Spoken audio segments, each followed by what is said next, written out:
Good morning. Welcome to the final 2021 virtual program at Metropolitan Community College in honor of LGBTQIA plus Pride Month. LGBTQ Pride Month is commemorated each year in the month of June to honor the 1969 Stonewall Uprising in New York City, when patrons and supporters of the Stonewall Inn resisted the police harassment and persecution to which LGBTQ Americans were commonly subjected. This marked the beginning of a movement to outlaw discriminatory laws and practices against LGBTQ Americans. Today, LGBTQ Pride Month celebrations are diverse and attract millions of participants around the world. In June and throughout the year, LGBTQIA plus Pride Month is an excellent time to learn about important people in history, read literature that features LGBTQIA people, analyze heterosexism, and explore its causes and solutions. The 2021 national theme is You Are Included. Today's program involves the viewing of Facing Fear.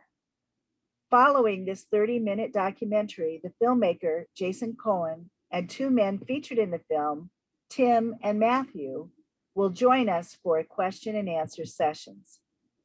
Your microphones will be shut down during the video recording, but at any time while you are watching, send your questions via chat to moderator Barbara Velasquez. I will share your questions with Jason, Tim, and Matthew.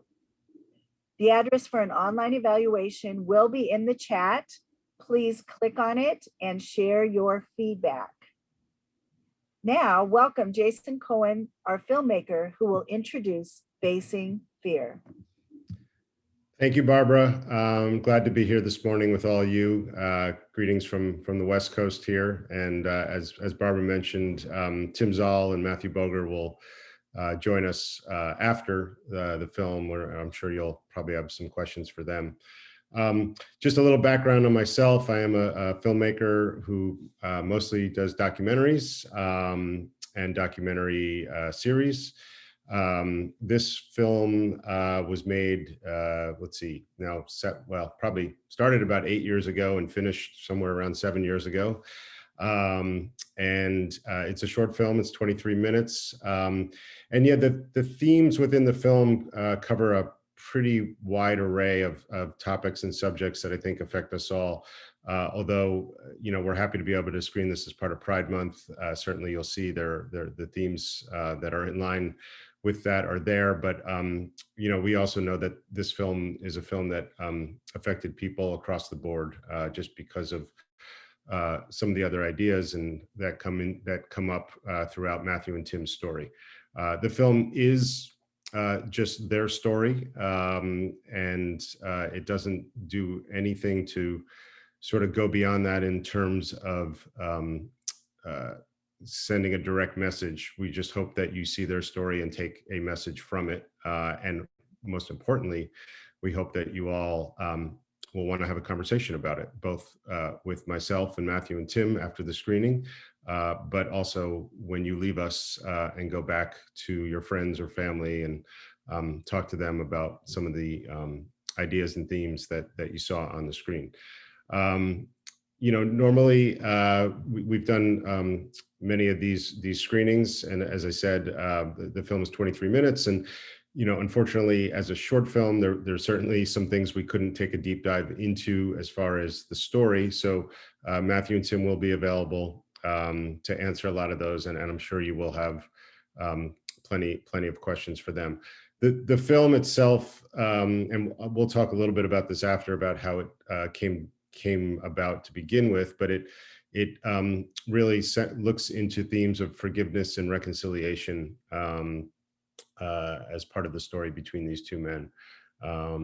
Matthew and Tim, continue to go out and talk about it. Matthew's actually going to be joining us from New York, where he's talking to a large Pride gathering there this week, and both of them continue to go out and talk about their experiences with different groups of people around the country And as you'll see in the film, this film is now 7 years old, but they've been probably doing this for about 12 to 15 years, I guess, at this point. That's about all. I don't like to give too much away of the film, so you guys can just sort of watch it and be a little bit, have more questions afterwards.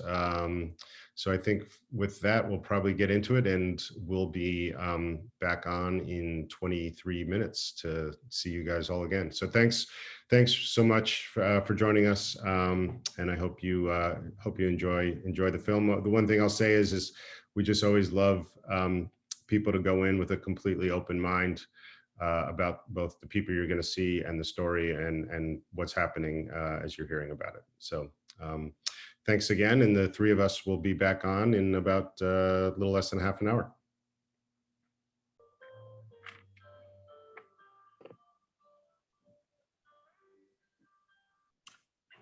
So thank you, everybody, for being with us here today to watch this important documentary. We're so pleased to have Jason Cohen here as the filmmaker, and I want to share that Tim and Matthew have also joined us. And I would like to remind the audience, this is something I normally say, but I didn't in the beginning. I will not share any of your names. We want to encourage you to feel very open and free for your questions. So please send those questions to moderator Barbara Velasquez. Jason, would you like to start with any particular comments from Tim and Matthew? We do have some questions coming in, but if you'd like to start with a little introduction from them, that's. Yeah, I could just very quickly, I'll just tell, I could tell you how I met Matthew and Tim and how this project came about, and then maybe we can go from there. I'm sure you have a lot of questions for them. So just very briefly, I was working with a nonprofit called the Fetzer Institute, who is a nonprofit based out of Michigan that does a lot of work around promoting awareness of love and forgiveness. And they work with people and organizations across the world. And they were wanting to do some films to promote the great work they were doing. And I met with them, and I ended up actually filming multiple stories around the world of some of the work they were doing. But one of the stories that they presented me with was Matthew and Tim's story. They were working with the Museum of Tolerance at the time, helping with some outreach on Matthew and Tim's story. And I read, I sort of got a little one sheet, and I read the overview of Matthew and Tim's story, and I was blown away. And I thought it was, I thought it was like a scripted film from what I had read, and so I wanted to kind of dive in and try to understand a little bit more and see if the guys were open to potentially having their story told. And they can talk about this from their perspective, but at that point, their story had been out there already. It was in the media, made national news. They had been on Oprah. And so I think there was both some fatigue on their part as far as it goes, and also wariness of how their story would be presented. So for me, for lack of a better term, I think one of the biggest challenges was gaining their trust and making clear that I wanted to tell an honest story and really just let them tell their story without manipulating it too much and without sensationalizing it too much or anything like that. So that's sort of how it came about, and we made the film.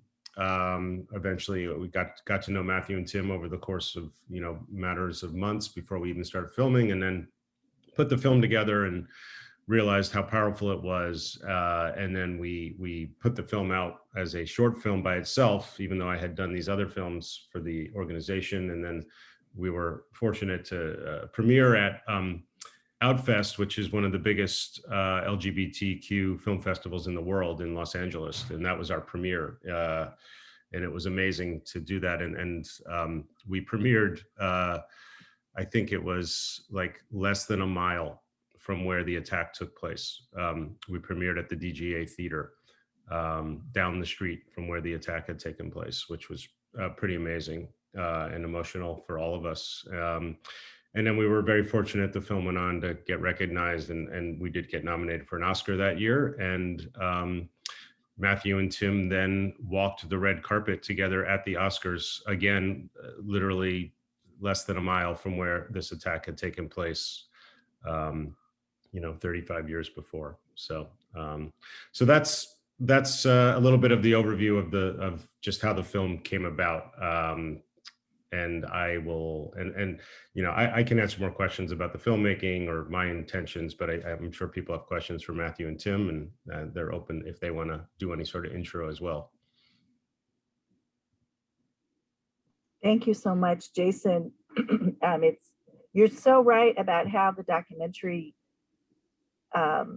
impacts us in so many different ways. And your comment about getting Tim and Matthew to trust you, trust was such an important part of the entire documentary. So our first question will go to Tim. And Tim, if you wanted to say something, anything in addition to this about yourself, go ahead. But directly, how have you reconciled your position and resentment towards Black people? My position towards Black people has evolved, obviously, over the years. And that was a difficult process in the beginning when I first started to leave that sort of lifestyle.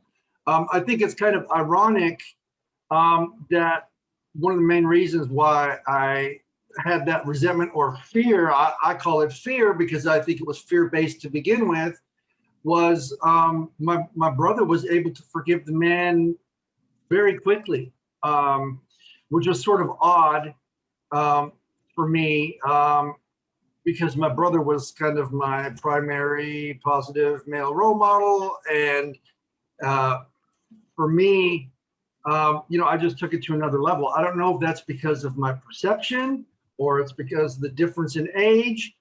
There's even things that I was told or that I remember from the incident when my brother was shot that weren't necessarily the case. So I had embellished a whole bunch of, these ideas and made it a lot bigger than it actually was.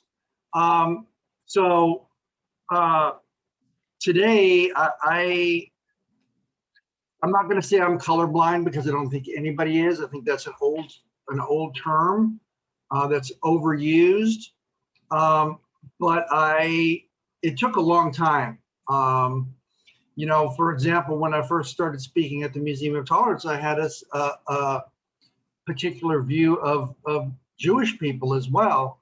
And through my experience in my disengagement process, which is something that I think is really important for people to understand, is that I was during that disengagement process and walking away from that lifestyle, I was treated with respect and kindness from my perceived enemy, which, some people would think, oh my God, I would never do that if I knew that you were, running around with the skinheads and beating people up and things like that.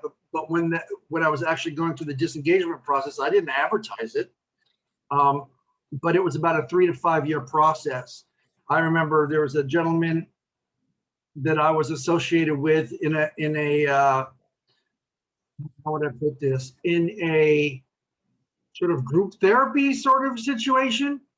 And he told me, well, if you want me to be your mentor, you need to go there and shake that Black man's hand. And I was like, oh my God, what am I going to do? But I did it. And those type of things are what has led to my belief that people need to treat other people with respect. And so I try to treat people on an individual basis. I mean, there's bad eggs in every batch, including my own. But yeah, it took a lot of self-reflection and a meditation and things like that as well. Thank you. We appreciate your honesty. Matthew, this question is for you. Did you ever get any resolution with your mother? Did you ever learn her background, or were you able to forgive her without those pieces?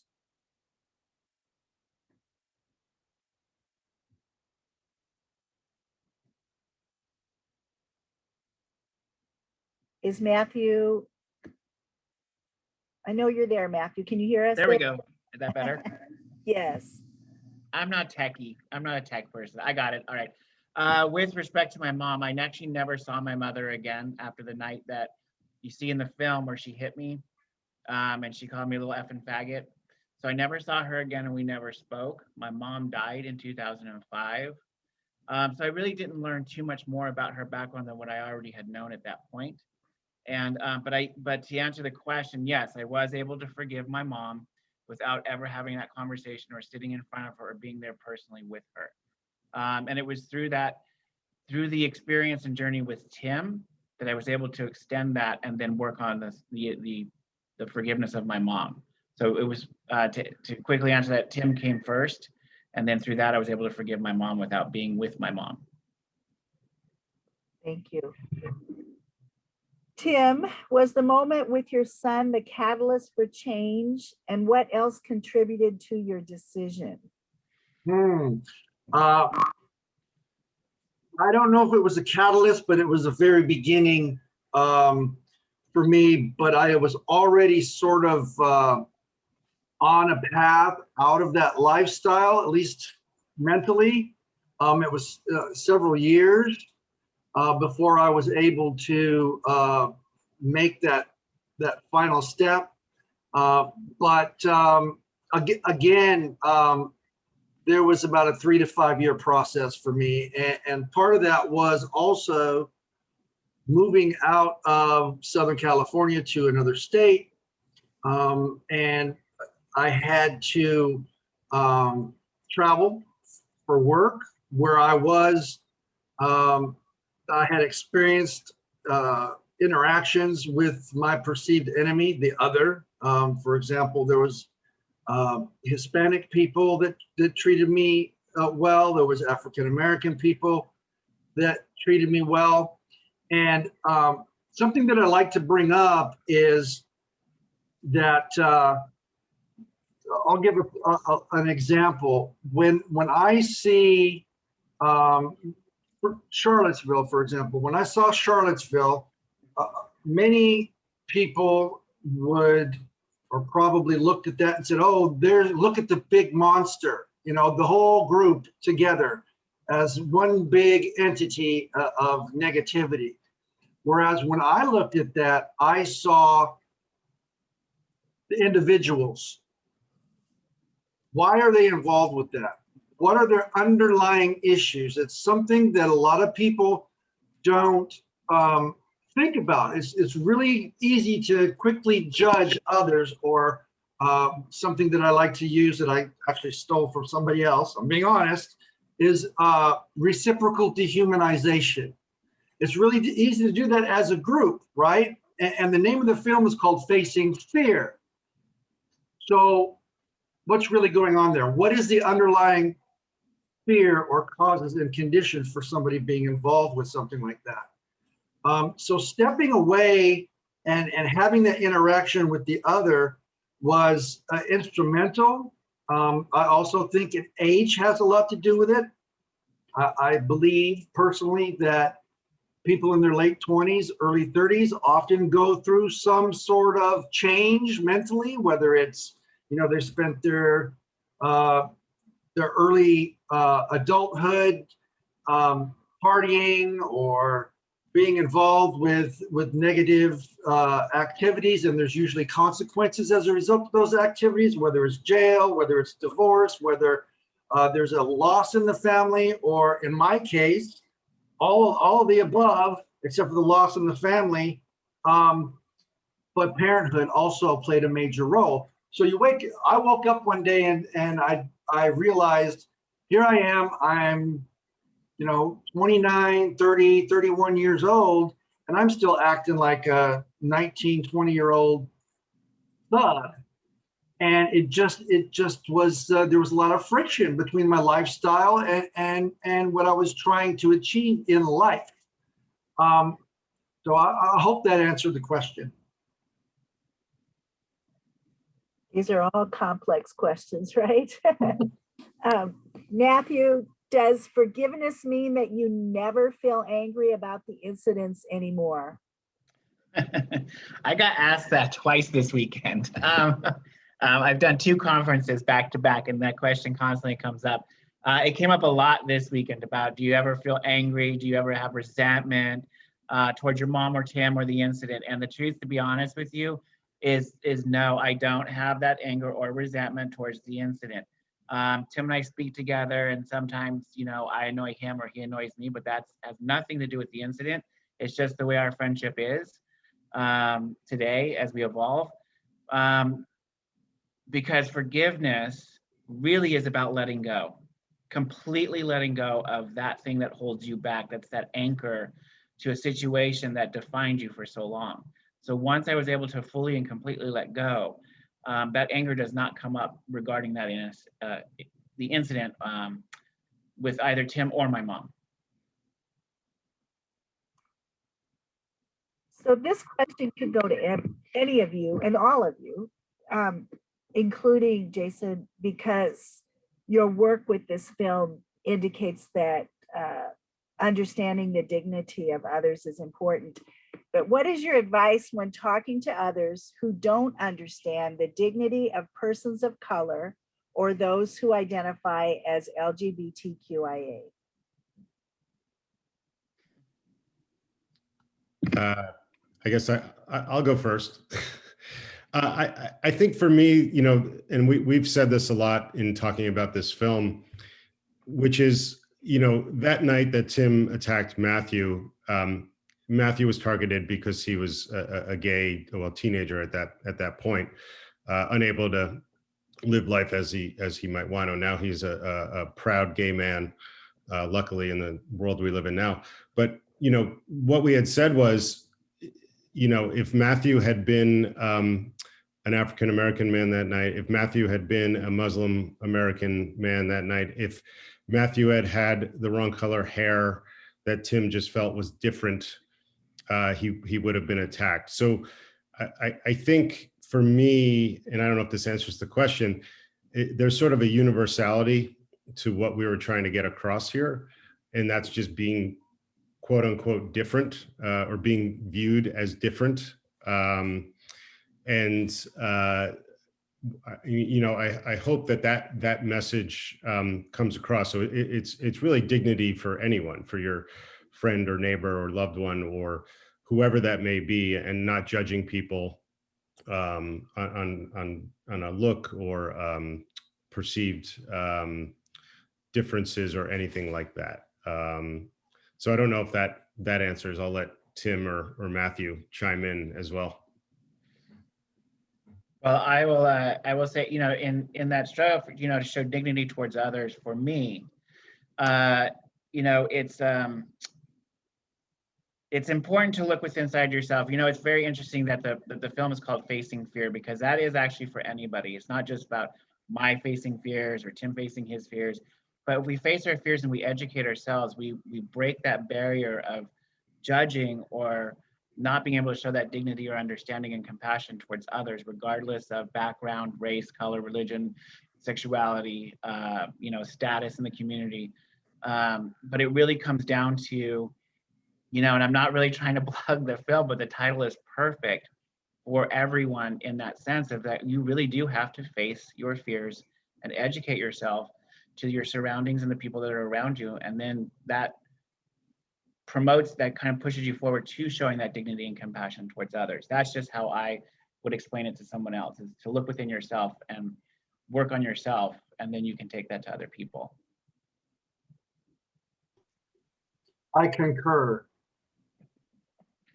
And I could just add to that, I can't totally remember because it's been probably 8 years now. But when we came up with the title, it was something we kind of went through a process of to trying to figure out. And when we landed on this, yeah, certainly, I think Matthew just hit on it, which is this is facing fear involves a broad spectrum of fears. You know, a lot of this was facing a fear within yourself. You know, Tim talks a lot about that fear of forgiving himself. Obviously, there was the top line, which a lot of people assume was just this fear of Matthew being in the presence of Tim. But we hope that it goes much deeper than that, and it's about looking at everything in our lives that cause us stress or cause us to think further about actions we take or anything like that. So Tim, this may be something you also hear commonly from audiences, but we're concerned about your children. How would you teach your children to no longer hate? How have they come through all of this? Do they see the difference? Do they live the difference? And did they need to get counseling to help them change their perspectives? Wow. Yes, yes, yes. Almost everything is a yes. Something that, you know, even on the last question, people need to feel uncomfortable sometimes. That's how we face our fears, is by feeling uncomfortable.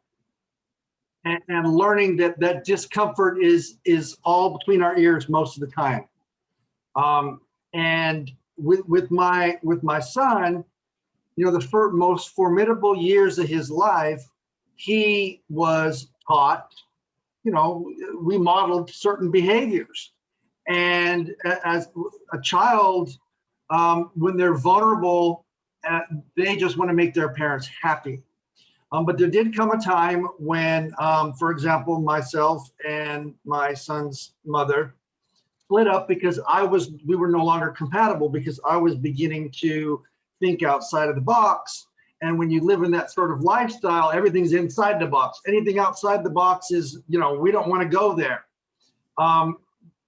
And there was major ramifications as a result of staying in the box with my son's mother. And she was absent in a controlled environment for over a decade due to certain activities, where I got custody of my son. And when I got custody of my son, I had a new partner who happens to be, has a Jewish background. And from the very beginning, I knew that I had to model certain behaviors. Now, you know, I have also been asked, you know, some people believe that having children in that sort of environment is child abuse.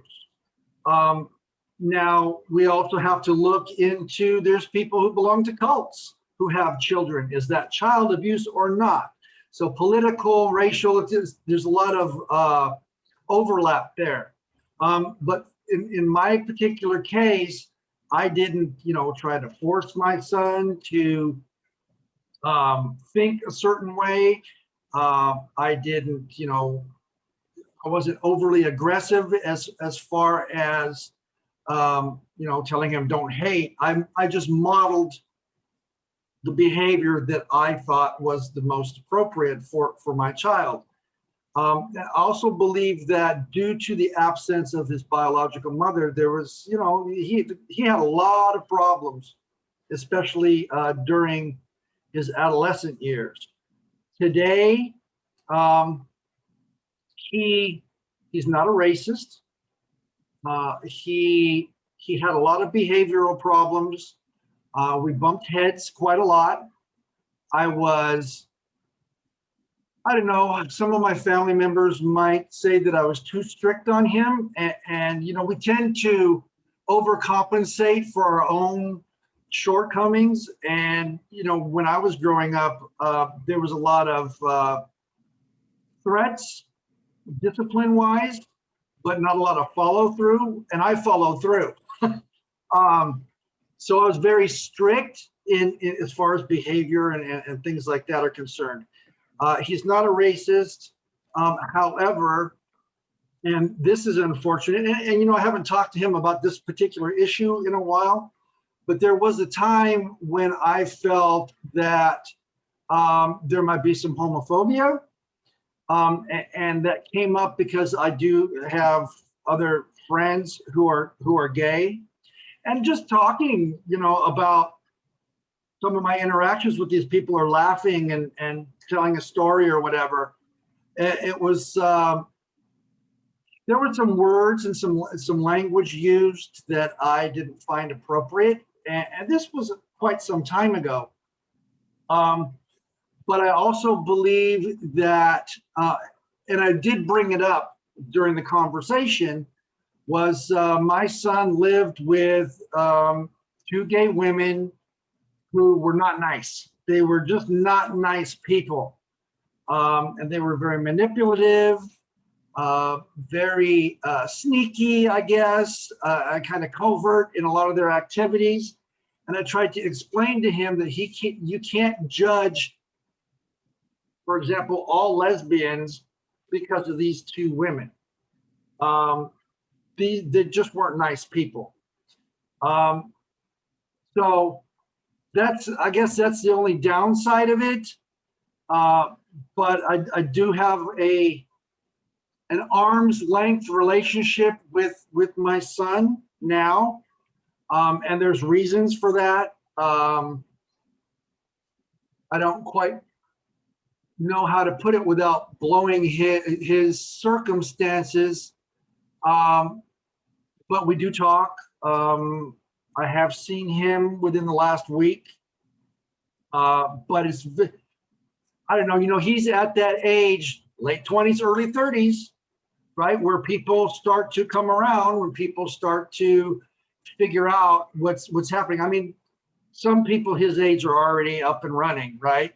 I was sort of a late bloomer, I guess is a good way to put it. And it took, you know, going to jail and being involved with violence and having those consequences as a result of my actions. And sooner or later, they do catch up to people. So I'm there to support him. I do support him in anything he does. But unfortunately, in our society, I think, you know, racial issues are one thing, but I also believe that and I've said this for years, that I believe, and it's changing as we know, I think that the LGBT community is unfortunately, to a certain degree, it's still semi-acceptable to discriminate against that particular community, and that's unfortunate. Thank you. We're asking some tough questions there. Matthew, I think when people address concerns for the LGBTQIA community, it's common to hear about kids being kicked out of their homes because parents just won't accept it. I have a kind of a double question here. Do you have anything you'd like to say to young people who might be in a similar situation? And we do have an audience member who'd like to know if your mother's treatment impacted your view of religion and religious institutions, more specifically the Catholic Church. So unfortunately, as Tim and Jason and I have discussed, the film had been nominated in 2014, and we're in 2021. And this story happened in 1980. In 1980, and then again 26 years later, and then so on and so forth. And it's really difficult, and I know Tim agrees with me, that this story is still relevant today.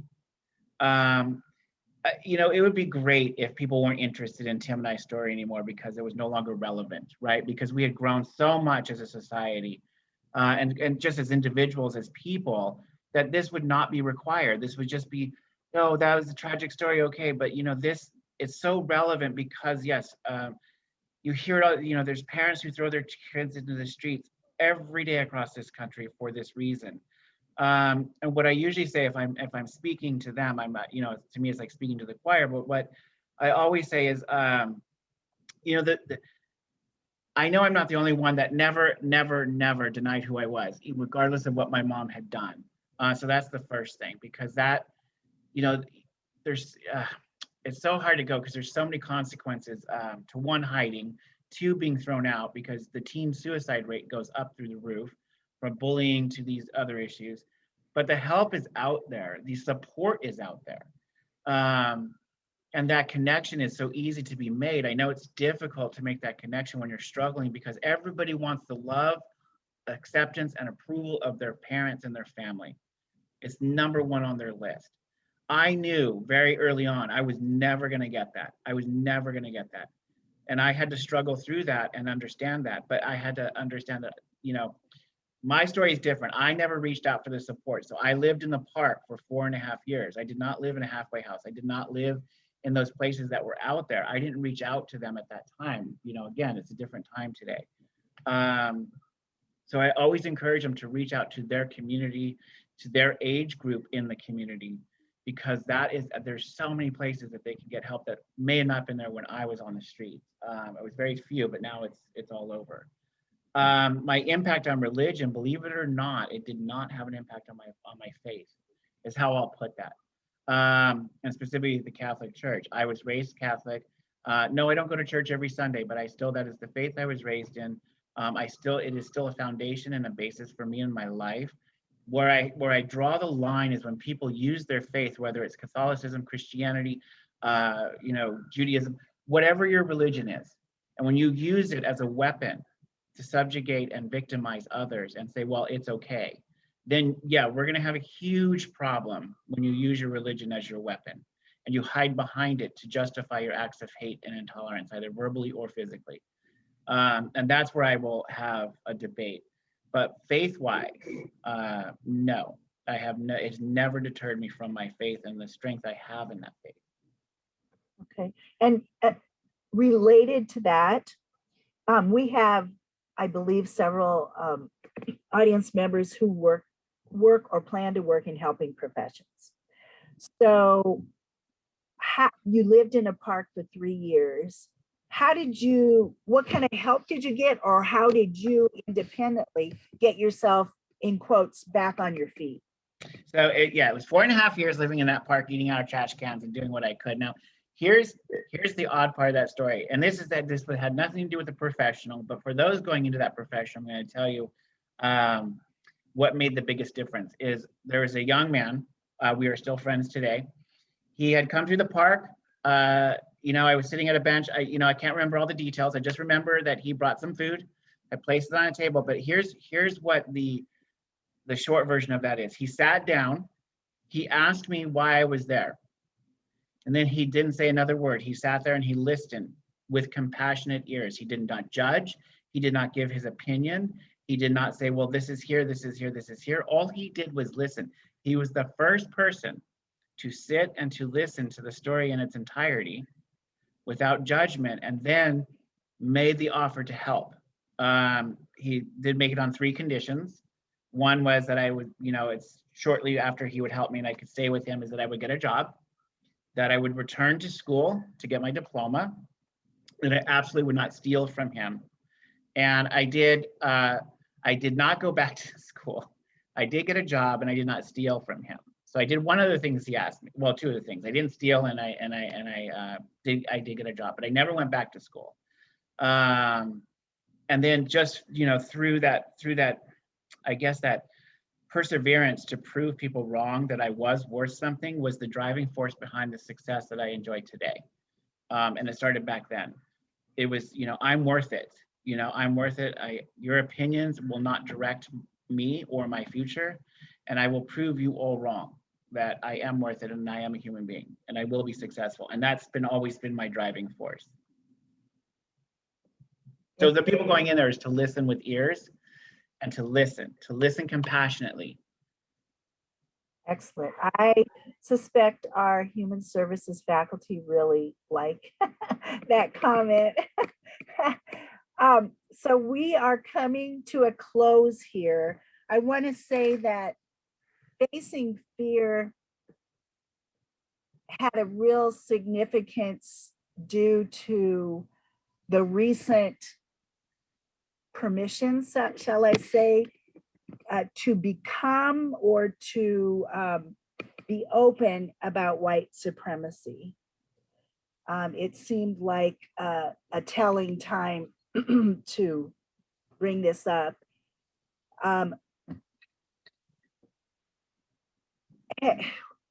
What would you like us to know that we haven't heard yet, perhaps about successes or ways that you have tried to help people take some of the same journeys that both of you have taken? And of course, Jason, you're welcome to join in on this final question also.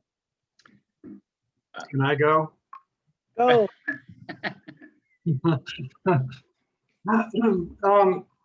Sort of also piggybacking off the last question is, again, underlying issues for why people are involved. A lot of it's mental health. A lot of it's mental health. You would be surprised.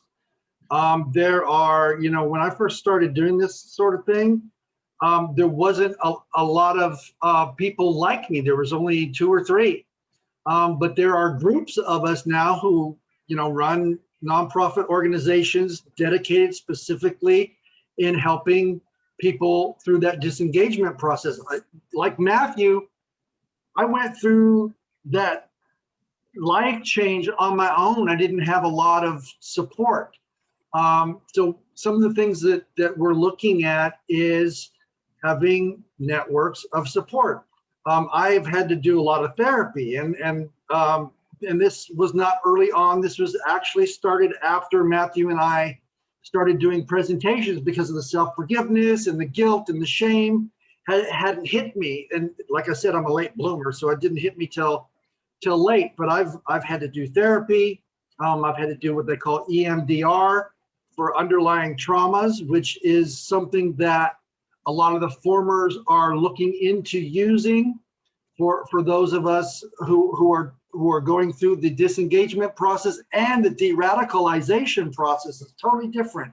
You can walk somebody to the door, but what happens after that? So it's really important that when people leave or they approach these sort of organizations, that they're just not left to their own devices, because there's certain things that can underlying traumas, PTSD, you name it, that can crop back up and often causes people to want to go back to their old ways, because that's all they know. That's their support group. So you have to replace that support group with therapy, with 12-step, with education, all of the above, all the same things that you would think from any other sort of mental health issue or challenging life issues.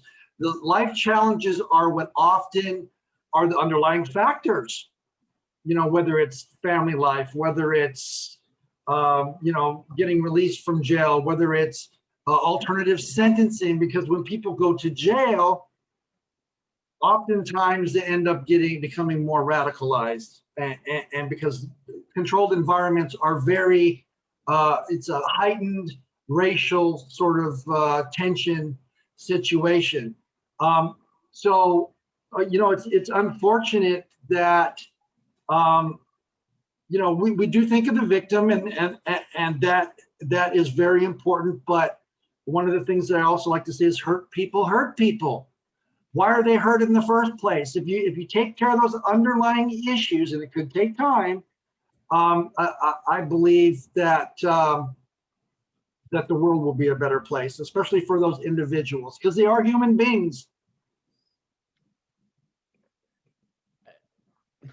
I'll make it very quick because I want, this, for me, the thing that I always want to tell people is whether they're on the journey that I'm on, or when it's talking about forgiveness or the journey I was on, is to always hold true, to know that you are worth that journey and not to give up. And many times I stop the process of walking through that journey of forgiveness with Tim or with my mom, or just being on the streets or rectifying any of those past things and the issues that came up with that. But the one thing I learned along the way is, if you keep yourself on track and knowing that you're worth it, forget what anyone else is doing or saying, you're worth it. Is what's on the other side cannot be described, because when you're in the pain, you don't know what's on the other side until you get to the end of the journey. And also, by the way, I say end of the journey, but really the journey of forgiveness is an ongoing process with other things, not necessarily with Tim or my mom, but just in life in general. And I'm going to ask Jason, I'm not going to put words in his mouth, because when he's not with me, I have to explain this, but he does it so much better, is to explain that you did not make a film about forgiveness when you get a chance. Yeah. And that, what Matthew's saying is something we've always said, is that this film is not a propaganda film for forgiveness. And one thing I've learned in this process from Matthew and Tim is that forgiveness is so individualistic. It looks so different for everybody, and it's not something that we are saying you must do or you have to do to have peace in your world. It's different for everybody based on what they bring to the table. So hopefully, that was clear. What we do want is people to talk about it and to see if it is something that they should be looking at in their lives, whether it's a spat with a family member or something more severe like this. On a side note, after this project, I did another project where I was going to prisons around the country, mostly talking to watching murderers meet the families of their victims for the first time. And again, exactly what I just said, not expecting forgiveness as part of that equation, but rather just starting a conversation and letting people do what they're comfortable with. So, and one other thing I just would like to know, which I think we hit on, Matthew mentioned, this film came out 7 years ago. Unfortunately, we are still talking about hate and bullying. Granted, I'm glad that we can have pride events like this and ones that like Matthew's at this week, and talk about it in a more frank manner. And obviously, as someone in the media, seeing those representations change drastically. But one thing we didn't have 7 years ago was the climate in this country and the communication in this country between people who don't look or think or act the same, and putting labels on people. And obviously, I won't say the rise of white supremacy. I think Tim will agree to me that it hasn't necessarily been a rise in white supremacy. It's been an exposure of something that we knew was there, and that Tim certainly knew was there. And people being able to, feeling empowered to speak those thoughts where they never had before. That being said, it's all out there for us to see. And I hope that, I feel like the messages in this film have become more powerful on just that idea of being able to talk to somebody on the other side of the table, or the other side of the aisle, if you will, and understand who they are and where they come from and what motivates them, and how we need to do more of that to get to a place where we can function as a society. So that is something, as we do these now, it's amazing, that these topics have become almost more relevant in a way. So yeah, so I think that was that. Hopefully that sums up a little bit about the film and what Matthew had said about how this is not a film about forgiveness. This is a film about communication, about people. So. Thank you so very much. I know if our audience could give you a roaring applause, you would be receiving it. I know they'd want to hang around if we were live and chat with you, but it's just been awesome to have you all with us. I am getting some comments of thanks from audience members. Thank you to all three of you for making a difference in the lives of so many other people through the years you have been sharing your journey of evolution together. And I really love this next sentence. An hour can make a lifetime of difference. So this time that we spent together, we know will impact. Thank you for sharing your stories of courage and healing. You can see that Tim has put his email in the chat if anybody wants to, or his hashtag, if anybody wants to connect with him. Very powerful. Thank you for sharing your story. So there's not a lot more that I can say that's more articulate than what you've all done, but this conversation has been really, really valuable to us. To our audience, your questions were amazing. I apologize that maybe not everyone or every thought you want was shared, but I do think that you gave us some really good points to consider today. And I would like, please, Posey, to put up the evaluation slide. And as she does that, I'd like to thank Posey and the rest of Metro's tech team for a year of superb assistance that has meant so much to us. Please go to mccneb.edu/IIE-EVAL, also in the chat, to give us your feedback.